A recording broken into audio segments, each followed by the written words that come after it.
The motion for an evidentiary hearing has to contain a written statement or outline defining what the issues are, sufficient so you can apprise the board and your opponent as to what the issues are that are going to be raised at an evidentiary hearing.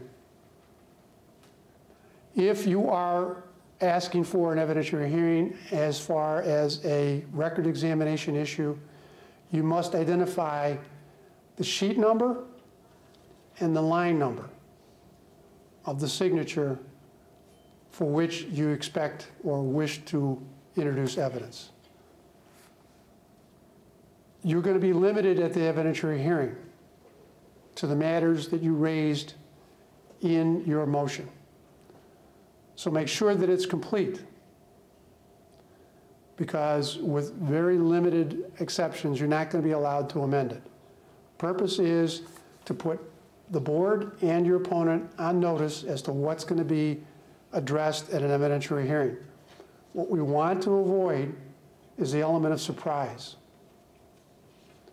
because sometimes you get in the middle of an evidentiary hearing and a candidate would say, oh yeah, by the way, I want to appeal the issue with regard to sheet 1, line 10. Because I have that person going to come in and they're going to testify that, yes, they signed that petition. The hearing officer is going to deny that request unless it was a part of your motion filed in a timely manner. Because what you've tried to do in that case is take your opponent by surprise, because they didn't know that you wanted to bring evidence in as to the signature on line 5 of sheet 1. So they're not prepared. They're not prepared. So the point of the rule is to take out the element of surprise, to apprise all the parties what the issues are going to be, what the evidence is going to be, so we can move forward on an orderly basis. And again, if you didn't appeal, if as far as a records examination issue, if you didn't register your appeal at the time of the records examination, you've waived your appeal as to that issue. The order of proceeding, generally the objector will present his or her case in chief. They have the burden of going forward. But if after the records examination, the candidate comes out of the record examination with a number of signatures, valid signatures, below the minimum, then it's going to be the candidate's burden to go forward and try to rehabilitate or restore those signatures. So they will have the burden of going forward first. If, during the evidentiary hearing, the candidate, let's say the candidate is down 50 signatures coming out of the records examination, and they file a Rule 8, and they, in their Rule 8 motion, they identify 100 signatures upon which they intend to present evidence. And then during the course of the record examination, they introduce this evidence. And the evidence is sufficient in the eyes of the hearing officer to rehabilitate 60 of those signatures. Now the candidate is above the minimum. They're above the threshold. Well, the candidate may want to start a little premature celebration at that point, but what happens is then the burden shifts to the objector. And the objector, if the objector filed their own Rule 8 motion on points they wish to bring in evidence in, they are entitled to be heard on their Rule 8 motion. And so then they come in and they can present evidence and they can try to knock the candidate's signatures down below the minimum again. The burden keeps shifting. The burden can shift back and forth. The point is that you need to be prepared. in case, if you're the candidate in that situation and now you're below the minimum, you better be prepared for that eventuality. And you may want to have some other backup evidence ready to go forward with to try to keep your numbers above the minimum. So be prepared. Don't think because you're going to come in and initially get your numbers back up over the minimum that you've survived, because that's not necessarily the case, because the objector still has his turn, his opportunity to come in. So it's going to be a little bit of a tug and war going back and forth.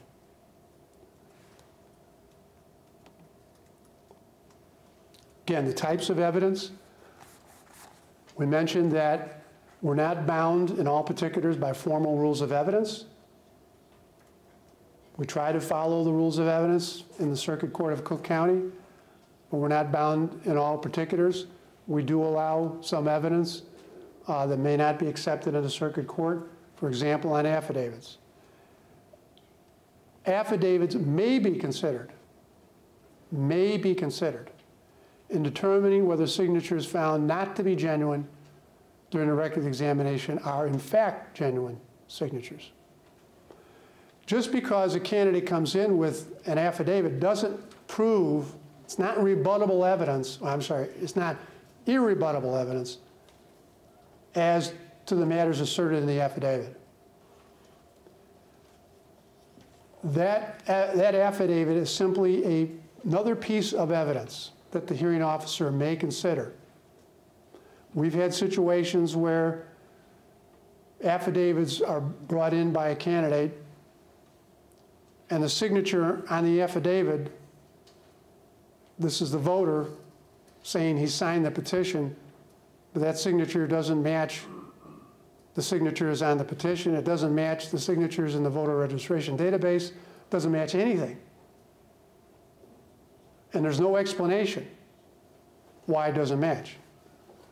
You know, maybe the person slipped and fell and broke their hand, and now they're writing with a broken hand with a cast on their hand. There are reasons why people's handwriting changes. And if there's an explanation in the affidavit as to why there's a difference in the signature, the hearing officer will consider that. But that's all weighed as a piece of evidence, and it's weighed with all the other relevant and admissible evidence the hearing officer may have in front of him or her. So just because you bring in an affidavit does not guarantee success. And sometimes we bring in affidavits that are not in proper form. They really make no sense at all. Or they don't identify the sheet and line where they purportedly signed the petition. Or the affidavit is not notarized. There are reasons why affidavits may not be accepted. So I just want to caution you. Just because you bring one in doesn't mean that's conclusive evidence as to that point.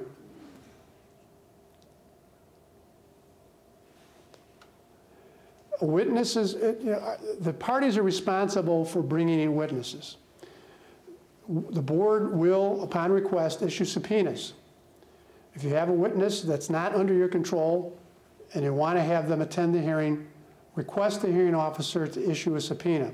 And they fill out a form, but you have to persuade the hearing officer that the subpoena is necessary. In other words, why do I want John Doe?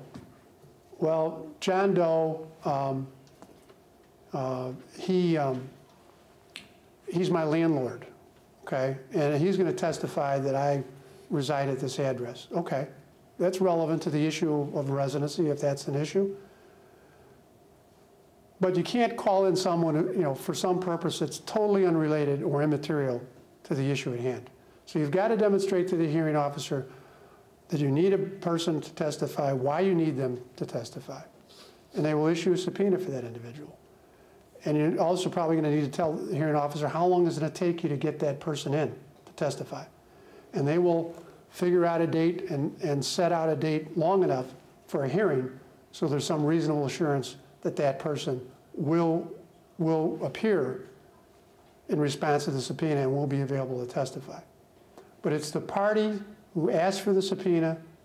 They're responsible for making sure their witnesses attend the hearing. They also have to pay the witness fees. They are responsible for serving the subpoena. They are responsible for paying witness fees. It's their responsibility for bringing that body in. Likewise, with regard to documents. Sometimes people, they want to subpoena utility bills or bank statements. Again, they have to make the request to the hearing officer, identify what it is they want, who has it, whether it's a utility company or a banking institution, and why those documents are needed. And then a subpoena will be issued. But it is up to the party making the request to make sure the subpoena is served and that the materials are brought in when they're supposed to be brought in. Because if the hearing examiner sets the date out, say 10 days, saying I expect all witnesses and all documents to be here, we're going to set it down for a hearing 10 days from now. You better be ready.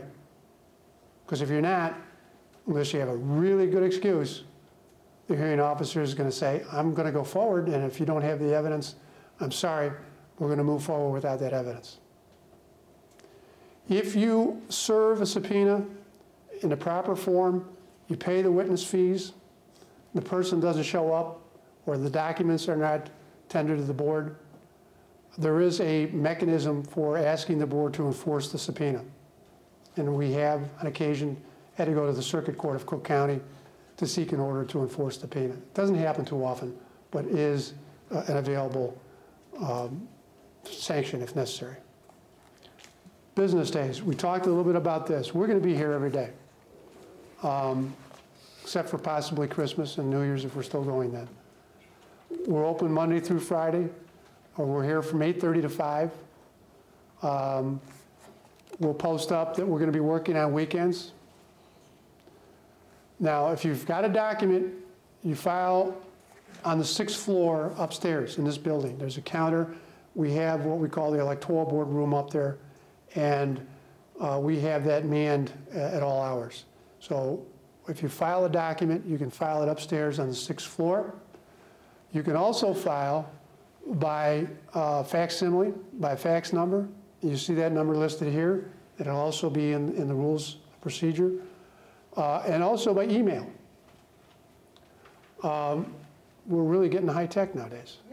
So, but all of those documents have to be, if there's a deadline imposed by the rules, and we talked about some deadlines for preliminary motions, for example, 5 o'clock on the next business day. You've got to have this filed by 5 o'clock. If it's coming in by fax, make sure it's faxed and received by 5 o'clock. If it's emailed, make sure we get it by 5 o'clock. Or whatever date the hearing officer, or date or time the hearing officer may impose. If you've got multiple documents, make sure they're all identified as far as the case name or number. Because sometimes papers coming in a fax machine particularly can get mixed up and commingled with other documents, and we don't know which sheet goes to what case. So make sure all the cases, all the pages are identified.